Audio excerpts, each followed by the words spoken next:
Bhaktivedanta Swami Srila Prabhupada ki, ISKCON founder Acharya Srila Prabhupada ki, Namacharya Srila Haridas Thakur ki, Granthara Srimad Bhagavatam ki jai. All glories to the assembled devotees. All glories to the assembled devotees. All glories to the assembled devotees. All glories to Sri Guru and Gauranga. All glories to Jagat Guru Srila Prabhupada ki jai.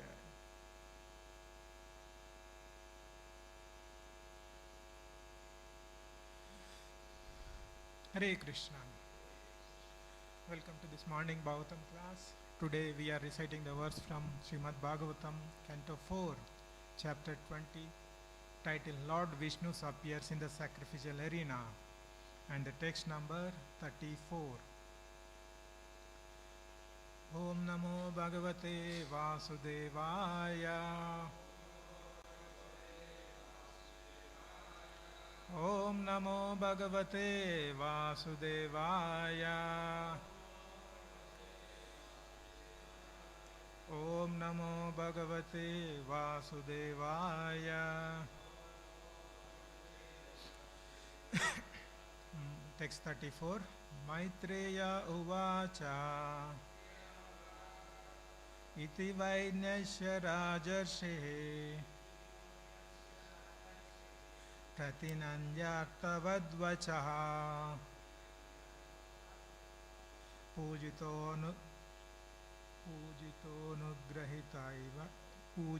nugrahita vainam Grantum chakre chuto matim. Maitreya uvacha Iti vainyasya rajarshe Pratinandyartavadvachaha Pujito nanugrihita vainam Grantum chakrachuto matim. Maitreya uvacha Iti vainyasya rajarshe Pratinandyartavadvachaha Pujito nanugrahita vainam Grantum chakre chuto matim. Prabhujis. Maitreya vacha Iti vaidyasya rajashri Pratinandyartavadvachaha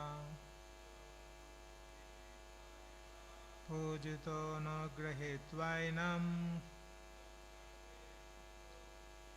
Grantum chakre chuto matim. Maitreya vacha Iti vainyasya rajashri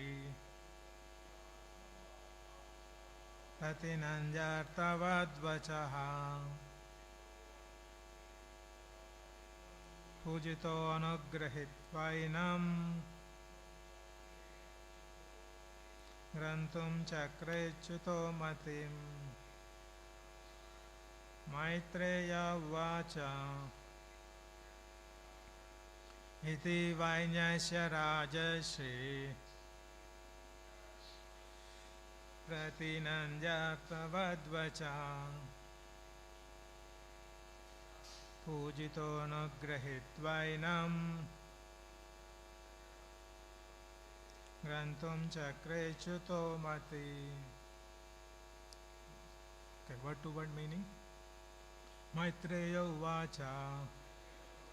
The great sage Maitreya continued to speak. Iti, thus, Vainyasya, of the son of King Veena, Pṛthu Mahārāja,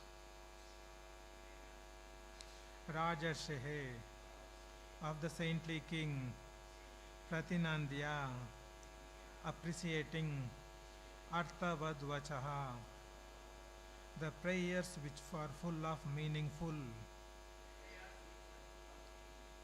Pujita, being worshipped. Anugrihitva, sufficiently benedicting. enam King Pṛthu Gantum, to go from that place. Chakre, made up. Achyuta, the infallible Lord. Matim, his mind. Translation and purport by His Divine Grace A.C. Bhaktivedanta Swami Srila Prabhupada Ki Jai. Translation. Please repeat. The great saint Maitreya told Vidura, the Supreme Personality of Godhead amply appreciated the meaningful prayers of Mahārāja Pṛthu. Thus, after being properly worshipped by the king, the Lord blessed him and decided to depart. Purport. Most important in this verse are the words Pratinandyarthavad Vachaha, which indicates that the Lord appreciated the very meaningful prayers of the king. When a devotee prays to the Lord, it is not to ask for material benefits, but to ask the Lord for his favor. He prays that he may be engaged in the service of the Lord's lotus feet, birth after birth. Lord Chaitanya therefore uses the words Mama Janmani Janmani, which means birth after birth, because a devotee is not even interested in stopping the repetition of birth. The Lord and the devotee appear in this material world birth after birth, but such births are transcendental. In the 4th chapter of Bhagavad Gita, the Lord informed Arjuna that both he and Arjuna had undergone many births previously, but the Lord remembered everything about them, whereas Arjuna had forgotten. The Lord and his confidential devotees appear many times to fulfill the Lord's mission. But since such births are transcendental, they are not accompanied by the miserable conditions of material birth, and they are therefore called Divya, transcendental. One must understand the transcendental birth of the Lord and the devotees. The purpose of the Lord's taking birth is to establish devotional service, which is the perfect system of religion, and the purpose of the birth of a devotee is to broadcast the same system of religion, or the bhakti cult, all over the world. Pṛthu Mahārāja was an incarnation of the power of the Lord to spread the bhakti cult, and the Lord blessed him to remain fixed in his position. Thus, when the king refused to accept any material benediction, the Lord appreciated that refusal very much. Another significant word in this verse is Achyuta, which means infallible. Although Lord appears in this material world, he is never to be considered one of the conditioned souls who are all fallible. When the Lord appears, he remains in his spiritual position, uncontaminated by the modes of material nature, and therefore in Bhagavad Gita, the Lord expresses the quality of his appearance as Atma Mayaya, performed by internal potency. The Lord, being infallible, is not forced by material nature to take birth in this material world. He appears in order to re-establish the perfect order of religious principles and to vanquish the demonic influence of the human society. Let's do Mangalacharan. Om Ajnanatimirandasya Jnananjanashalakaya Chakshurunmilitam Yena Tasmai Shri Gurave Namaha Shri Chaitanya Manobishtam Stapitam Yena Bhutale Swayam Rupa Kadamahyam Dadate Swapadantikam Vandeham Sri Guru Sri Yuta Padakamalam Sri Gurum Vaishnavamscha Shri Rupam Sagrajatam Sahagana Raghunathan Vitam Tam Sajivam Sadvaitam Savadutam Parijana Sahitam Krishna Chaitanya Devam Shri Radha Krishna Padam Sahagana Lalita Shri Vishakan Vitamscha He Krishna Karuna Sindhu Dina Bandhu Jagatpate Gopesha Gopika Kanta Radha Kanta Namosute Tapta Kanchana Gaurangi Radhe Vrindavaneshwari Vrishabhanu Sute Devi Pranamami Hari Priye Vancha Kalpa Tarubhyasya Krupa Sindhubhya Evacha Patitanam Pavanebhyo Vaishnavebhyo Namo Namaha Jai Shri Krishna Chaitanya Prabhu Nityananda Sri Advaita Gadadara Shivasadi Gaura Bhaktarunda Hare Krishna Krishna Krishna Hare Hare Hare Rama Rama Rama Hare Hare Hare Krishna Krishna Krishna Hare Hare Hare Rama Rama Rama Hare Hare Hare Krishna, Krishna Krishna, Hare Hare, Hare Rama, Rama Rama.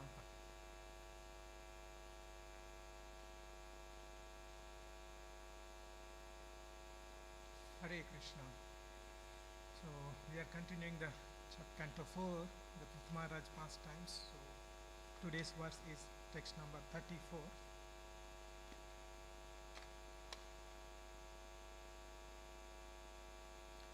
So briefly, if we recollect the pastime of Pṛthu Mahārāja was trying to finish his 100th horse sacrifice, and Indra came disturbed, and he has stolen a horse, and he was creating disturbances. So after multiple attempts he made to steal the horse, and finally Brahma came and instructed to stop the yajna, because Vishnu is already pleased, because any purpose of doing yajna is to please Supreme Lord Vishnu. So anyway, Vishnu is pleased, so don't continue this yajna. And then Vishnu also appeared with Indra, and Vishnu glorified Pṛthu Mahārāja, and in return Pṛthu Mahārāja also he glorified Vishnu. In the past few days we were seeing the verses where Pṛthu Mahārāja was glorifying Vishnu, and now it is a final stage of the Vishnu ready to depart from the sacrificial arena. So in today's verse, that's what we have seen, where Vishnu was glorifying Pṛthu Mahārāja. Particularly one word in the purport Prabhupada was mentioning, Pratyananda Vadvasya, right? The meaningful prayers of Pṛthu Mahārāja. So we try to, this is one of the, as in the purport mentioned by Prabhupada, this is one of the important word in this verse. So let's try to meditate, and let's try to understand the further analyze on this meaningful prayers of Pṛthu Mahārāja. So when we see the 9 stages of devotion, like Shravanam, Kirtanam, Smaranam, Padasevanam, Archanam, Vandanam, Dasyam, Sacham, Atmanivedanam. So Vandanam is one of the important limbs of bhakti. That is where the prayers, we offer the prayers to Supreme Lord, and the same way Pṛthu Mahārāja is a person, he offered the prayers to Supreme Lord Vishnu, and Vishnu was very much pleased with those prayers. So in that regards, Vishnu was highlighting these are very meaningful prayers. So what is exactly the meaningful prayers? So when we see the normal prayers, like when we generally in the mid-conditioned world state, in the material world, we go to take darshan. Majority in the outside world, conditioned souls, we go to that Lord, okay, he might be having some difficulties. We pray to the Lord, okay Lord, please resolve my difficulties. In return, I do something. So if you like, if somebody is needing required money, then he goes to Lakshmi and he will pay for money. Or he goes to some other, if any other, like go to Indra, or many demigods are there in the material world, they will fulfill different functionalities. So similarly, we go to each and every demigod based on our need, and we try to ask to fulfill the desire. That's what. If some tantric or some yogi is trying to right there to fulfill our desires, people go there. So what in all this, it's only transactional basis. There is no personal connection. These are not the meaningful prayers. This is what we need to understand. These are the selfish prayers. The prayers where we are trying to ask Supreme Lord to resolve our difficulties, to provide some material facilities.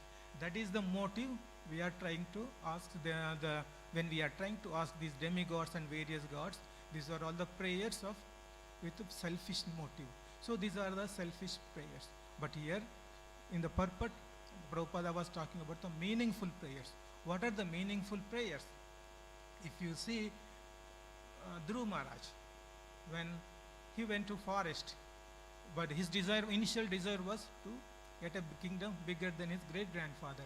But when he got the darshan of Vishnu, when Vishnu was ready to give benediction, he said, I don't want anything. He was only asking that please ensure that I remember you lotus feet every time.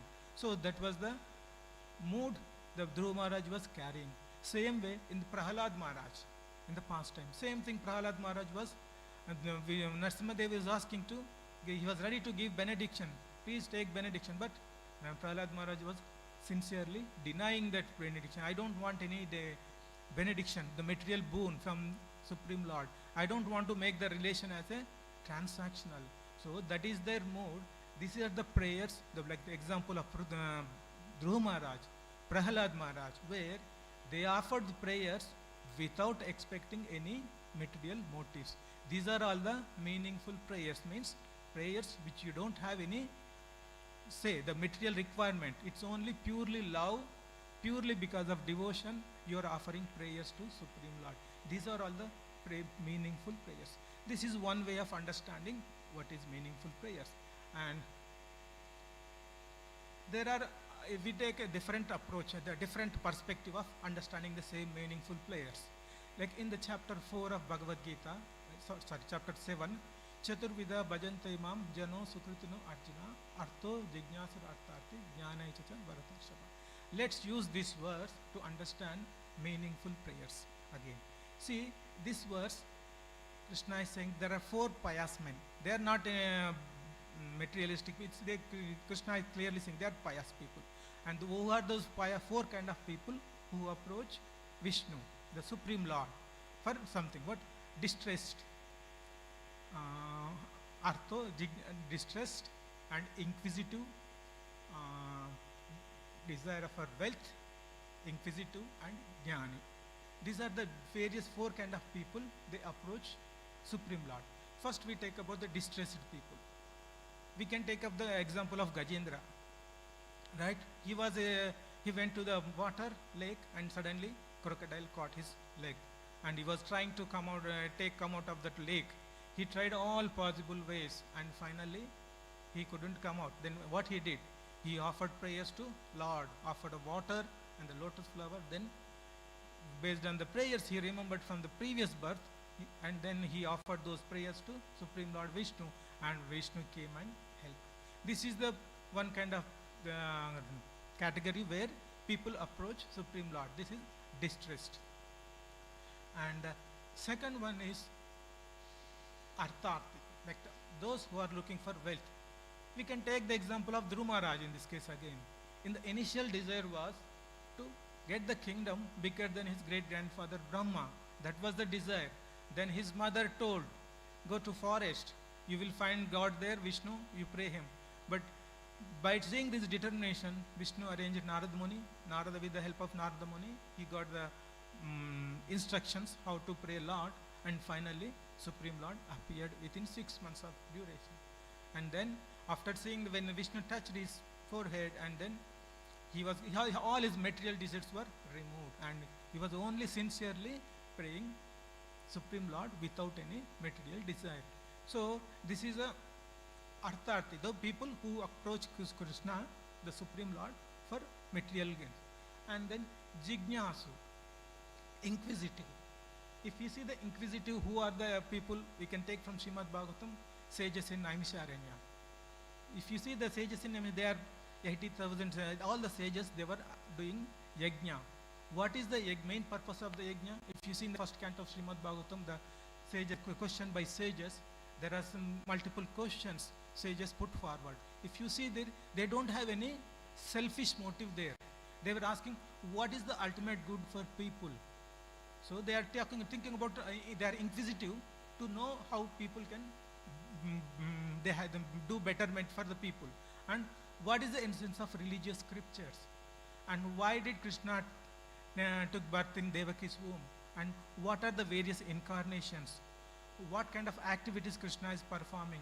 And then after Krishna already left, then to whom people have to take the shelter, right? These are the various questions trying to ask the sages for the benefit of mankind. These are questions kind of inquisitive. And the last one in this verse is jnani. Jnani means, so he understands, like we know the famous verse, right? Bahunam janmanam ante jnanavan mam prapadyate vasudeva sarvam iti sa mahatma sudurlabha, right? The jnani who understood that Krishna is everything, that person is the jnana. Then he will start surrendering to Krishna. So these are the various 4 kind of people, 4 types of categories of people who approach Krishna as per this one. But bhakti, it is not there here, but the bhakti is bhakta is the topmost. What is his motive? He doesn't have any motive. and his aim is to serve Supreme Lord. So if you see the first four categories, it is a selfish. The motivation is there.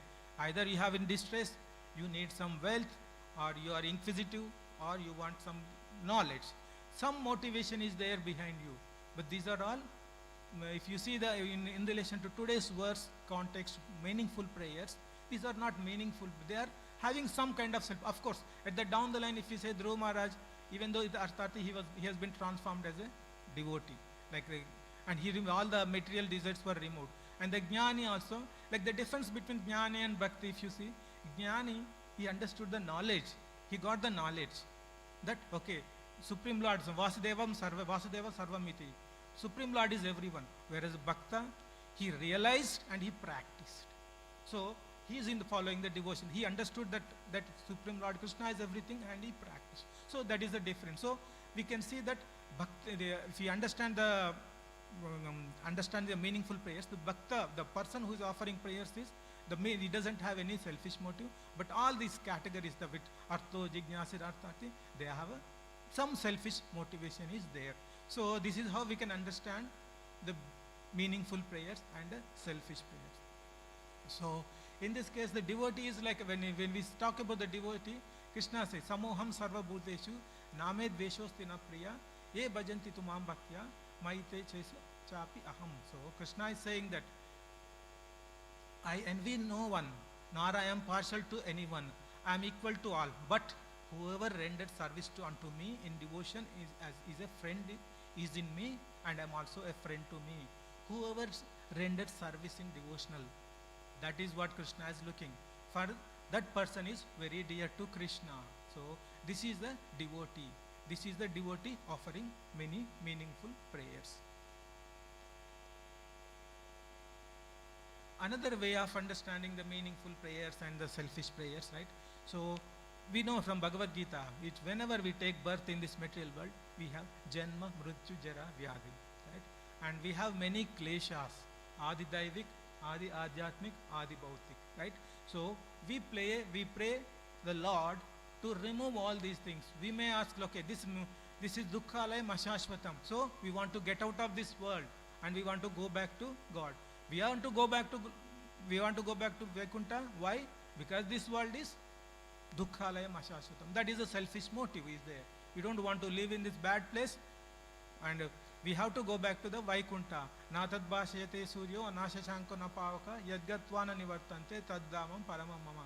So the Vaikuntha planet there is no light required, no illumination, there no electricity or external things are required. But only thing is, once you go back, you will never come again. That is the motive. People will look for liberation, right? So, but what is the devotee's mood? Devotee's mood is Narayana para sarve nakutasto na bibyati swarga apavarga narakeshu apitulyartha darshanam. That is the devotee's motive. Narayana para sarve. When you are doing the service to Supreme Lord, nakutasto na bibyati, you don't have any fear where you are going. Where you are going means the Swarga, whether you go to Swarga, heaven, Apavarga, whether it is a liberation or Naraka. It doesn't matter. Apitulyartha darshanam. He see everything equal. That is the mood of a devotee. He doesn't ask anything. So that is the mood of it. So that's why we try to understand in three different perspectives. One is in comparing Dhruva Maharaj prayers and Prahlad Maharaj prayers, meaningful verses and selfish prayers, and then we took the four categories of people from the Bhagavad Gita and we try to see the devotee. And this one is another third way of understanding this, like the Janma, Mrityu, Jara, Vyadhi, where materially we try to come out, but whereas a devotee, he doesn't differentiate where he is going after this. All is, he wanted to ensure that I have a service to Krishna to please him. That matters. Other than that, it doesn't matter where he is going, whether it is a Swarga, Naraka or liberation. It doesn't matter. So that is the mood of a devotee. And in this regard, we see the Bhaktivinoda Thakur in his prayers he mentioned, right? It doesn't matter if it is an insignificant creature. If I took a birth as an insignificant creature, it doesn't matter as long as I am getting a devotee's association. In contrast, he mentioned, if I get a Brahma's position, and I don't have association, it's of no use. So this is how the Bhaktivinoda Thakur was mentioning about the position of the devotee, the mood of the devotee. And second thing, in all the context, what we are trying to see, if you do devotional service to Lord without any motive, Lord will be pleased, and then He will be happy. But first of all, we need to understand why Lord need our services. If you see the Lord, Supreme Lord, He's I think Parashara Muni mentioned in Vishnu Purana, He's a Bhagavan. He's having all 6 opulences in full. He doesn't need anything from us. Right? That is one thing. Second thing, Supreme Lord is internal potency is there. Through that internal potency, whatever He wanted, everything will be arranged. Right? He doesn't need anything from us. Then why we need? It is our will. Because still Lord will accept our services. Why? It is to purify our consciousness, to purify our heart.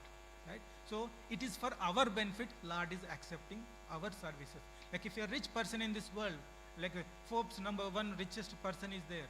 Like, I don't know, it keeps changes, who is the current one. But if you go there and say, okay, I give $1,000, please can you do this one? Does he care to your $1,000? He's the richest person in the world, right? Same way, if you go to the Lord, you do please provide me this facility. I will give in return 100 coconuts or $100 or $1,000. Does it really matter to Lord? He's full of everything. It doesn't need anything, right? So Lord doesn't need our services. But still He accepts our services to purify our consciousness. So in that case, if we go with the selfish prayers, what will happen? Who is the loser? We are the loser, right? We are missing the opportunity. So Lord doesn't need any services. If we try to go with material things to Lord, it is only we are the losers, Lord will not have any impact. So opportunity is to go to the Lord with meaningful prayers where you don't have any material motive. And sometimes we try to cheat the Lord, right? I think one story I heard. One person goes to Lord, if you see the law in terms of the Vaikuntha and the Goloka, all the parameters are different from earth. It means time, money, everything in the different value. So this person is very intelligent and he goes to Lord. Tell Lord, give me 1 cent from your side as for viewers. Then Lord tells, okay, wait for 1 minute. So if you fair 1 minute of Lord means in a Kali Yuga it will be thousands of years, right? So this is how we try to cheat Lord. So but Lord doesn't need our anything. We should understand that this point. If we understand this point that Lord doesn't need anything from us, if he still is accepting our services means it's for our purification. When we realize that, when we get that knowledge, when we understand, when we realize, then we go to the Lord without any selfish motive.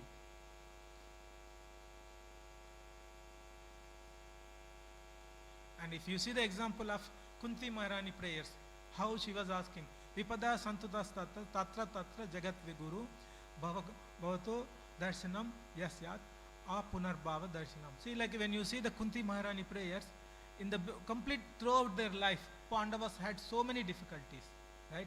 So every stage Krishna was coming and protecting. And that is what Kunti Maharani is saying. Every moment you came and you protected. Now these are prayers she was offering when the Supreme Lord Krishna is leaving Hastinapur and going to Dwaraka. After all, war completed, everybody is settled. Now Supreme Krishna is trying to leave Hastinapur. And at that time, she was offering prayers. Then she is saying that if I get continuously difficulties, then I will remember. So please create the difficulties. Vipadas, create. So that is what the mood of a devotee. So this is another example how people will, the devotees will offer the prayers. This is how now in all this context, let's try to understand the mood of Pṛthu Maharaj. So this is how, till now we understood the meaningful prayers, with what are those meaningful prayers, how the devotees are offering different meaningful prayers to Lord, right? This is the broader context. Now coming to the specific to this verse, right? Pṛthu Maharaj offered very meaningful prayers. In the previous classes, we all were listening those prayers. If you understand, then just briefly recollect some of the important points from that previous verses that will give us the idea of what kind of prayers, with what mood in with what consciousness Pṛthu Maharaj was offering prayers, right? First thing, King Indra came with Brahma. So, because Indra disturbed so many, disturbed his sacrifice. He was about to finish 100 sacrifice, but it was stopped because of Indra. But when Indra came to the sacrificial arena with Vishnu, he embraced Indra. He doesn't have any enviousness. That is the one quality, right? So, in order to get into the, if we have to get the eligibility to Vaikuntha, we should not have any enviousness. So, but Pṛthu Maharaj is reflecting that. He doesn't have any envious nature towards Indra. And second thing, he was worshipping the lotus Lord, Supreme Lord in ecstasy. If you see, remember the verse translation, it was mentioned, the original king Mahārāja Pṛthu, his eyes full of tears and his voice is flattering and he choked up. Could neither see the Lord very distinctly nor speak to address the Lord in any way. So this was mentioned. When he saw the Lord, his voice choked up and tears coming from his voice. If you see the Sikshashtakam verse, Nayanam Garada Asudaya Dharaya Vadanam Gargada Ruddaya Gara Pulake Nishtam Vapugada Tavanama Grahane Bhavishye. Oh my Lord, when will my eyes be decorated, tears of love flowing constantly? When I chant your holy name, when will my voice choke up? This is the mode devotees will ask. And same thing we can see in Pṛthu Maharaj. His voice choked up, his eyes full of tears. That is the devotion we could see. All we are trying to do, chanting the holy name to get this kind of state. That was the ultimate goal. But we could see same thing in Pṛthu Maharaj. So this tells the Pṛthu Maharaj devotion, his consciousness. In the ecstatic mode, he denied all material benedictions. In this mode, when Lord offered the benedictions, he said he doesn't want anything. Rather than he asked, what? I want millions of years so that I can listen your glories. That was the mode of Pṛthu Maharaj. See, in all these instances, we don't see any material, tinge of any material desire or anything. His consciousness is fully surrendered to Krishna and his consciousness is full of devotion. Right. And the next thing, now, when this is what the mode of Pṛthu Maharaj. Now the next thing, how we can transform because we have full of selfish desires and selfish motives. Even though we know we should not ask any material, but in the heart, sometimes it will pop up automatically without our intervention. How we can transform our material desires to material prayers or to meaningful prayers. Right? So when we try to understand, if in the whole devotion process, right, 9 stages of which we have Shraddha, Sadhu Sangha, Bhajana Kriya, Anartha Nivritti, Nishtha, Ruchi, Asakti, Bhava and Prema. So when we after we start with the Shraddha, we have some faith and we get associated with the devotees, right? So then, like if we take our example, like in my case, a few years back, around 10 years back, when I started coming to the temple. Then I slowly involved in temple activities and started attending Bhagavad Gita and so that way and started taking up various services. When we joined, and I joined, or anybody, and for most of them it will be the same situation. When we joined the temple, Bhakti, so we don't have any knowledge about Bhagavad Gita and Bhagavatam, right? We don't have any knowledge. But when once we start associating with the devotees, we try to understand this material world is full of miseries. This is not our permanent place. And ultimate aim is to go back to Godhead. That was the initial desire. That was the knowledge we get. And by listening, through that knowledge, what we start doing the services. Our ultimate aim is to go back to Godhead by doing the service. When in this process, well, what we will be doing, we do Sadhu Sangha, then Bhajana Kriya. Then if we are sincere in our bhakti, slowly all our anarthas will be removed. And then we will have steady nishtha will be there. Then we start developing the taste and asakti. In this case, you start developing the love towards Krishna. When you get the bhava state, slowly you are trying to sincerely your devotion is very sincere. You are trying to start developing love towards Krishna. Right? In this case, when you start loving Radha Gopinath, when you are sincerely, then you wanted to do something in return, right? When you love something, what you want to try to do? You try to do in reciprocate with some action. right? Similarly, when you start loving Radha Gopinath, what you wanted to do? You wanted to do some nice decoration to Gopinath, or you wanted to make nice bhoga offering, or you wanted to make temple hall clean. So this is how you will reciprocating to Krishna your love in the form of activities, right? That is how the service. So in our devotion service, it's a translation, a transformation. Initially, we don't have any such desire when we started.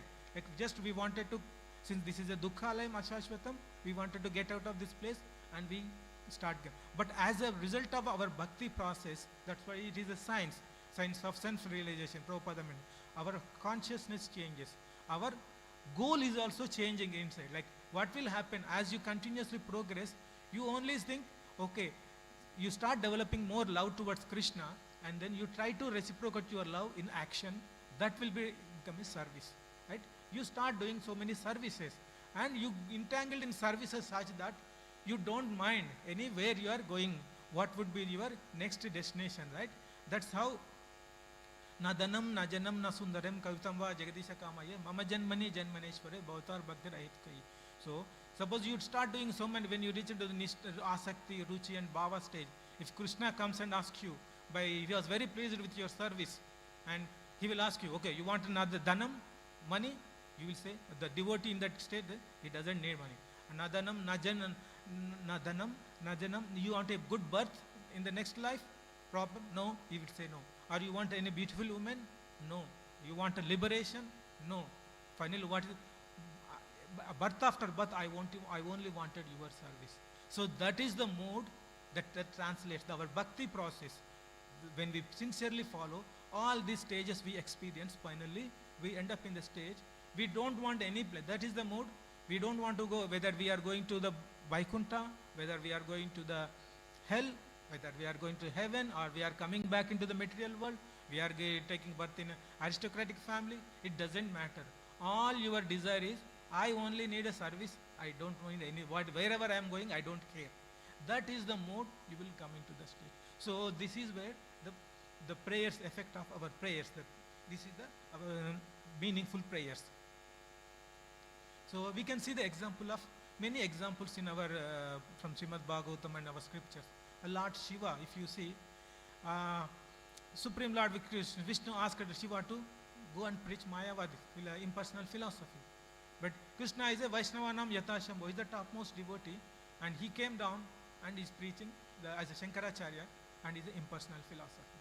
Like we see many other great devotees, like 6 Goswamis, they are manjaris in the spiritual world, but they came down to spread Krishna's, but to spread bhakti, to help to facilitate Supreme Lord in his mission, right? So they all took birth. So in general, our birth, what is the reason for our birth? Past karma, right? So when the rules and regulations are applied for it, based on our past karma, we take birth. And our bhakti also, like if you see Bhagavad Gita verse, Neha Bikramanasosti Pratyavayina Vidyate Swalpam Apiyasya Dharmasya Trayato Mahato Bhayat. Right? When we take birth, wherever we stopped in the previous stage, we continue from here. If we started some bhakti in the previous life. If not, based on our karma, we take different forms. Whether we go to the hellish, the animal form or human form or demigod, we don't know. It all, our karma in the previous life determines our birth. But in case of these great devotees like Lord Shiva or 6 Goswamis, Prabhupada, they are Nitya Siddhas. They don't have any material. Their birth is not because of their past janma, but rather than their birth is because of their bhakti, not because of past karma. So this way we could see that our bhakti is material, but these people, devotees' bhakti is transcendental. This is a transcendental birth. It is not because of material bad karma they took the birth. We don't think that way.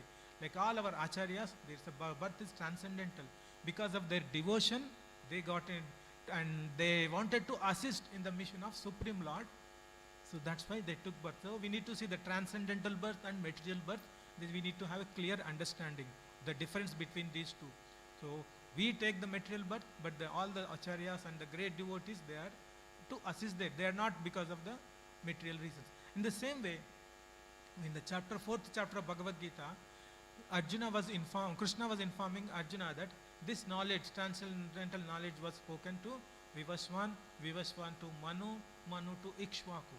And he said, this, when the Bhagavad Gita was speaking to Arjuna, and in the 4th chapter, Krishna was telling this knowledge already was given to Vivaswan, to Manu, and the Ikshvaku, right? So all this, but he said in between the succession was broken. So again he was ready. Then Arjuna was asking, how come you are able to speak? Because Arjuna and Krishna in the same, almost same age kind of thing in that context.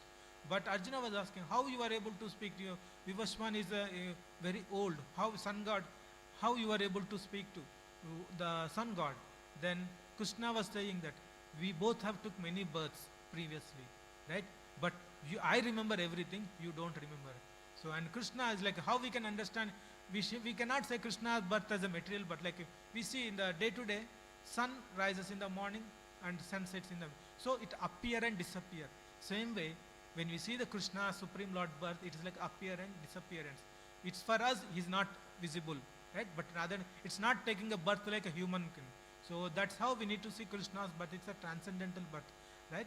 So whoever understand this birth, they will not come back to the Krishna's birth. Whoever understand Janma Karma Chame Divyam Evam Vyakti Tattvada Chaktva Deham Punarjanma Naitimam Edisu Arjuna, right?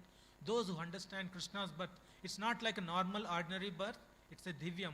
Who understand, they will go back to the Godhead, right? So these are all the various things we can understand. So we try to understand from this purport and verse that meaningful prayers and selfish prayers, and how we can transform our selfish prayers to meaningful prayers through bhakti.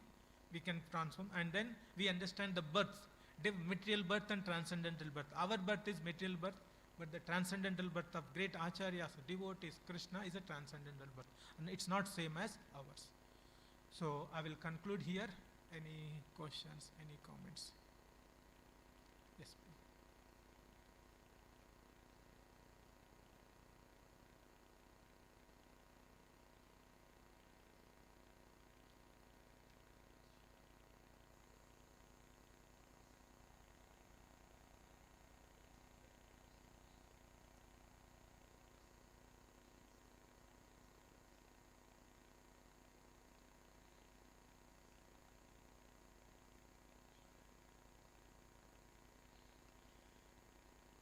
It is always better to cultivate that mood that, okay, because the knowledge is there, but we are not able to follow that knowledge, right? That's the knowledge is there that we need to detach from everything.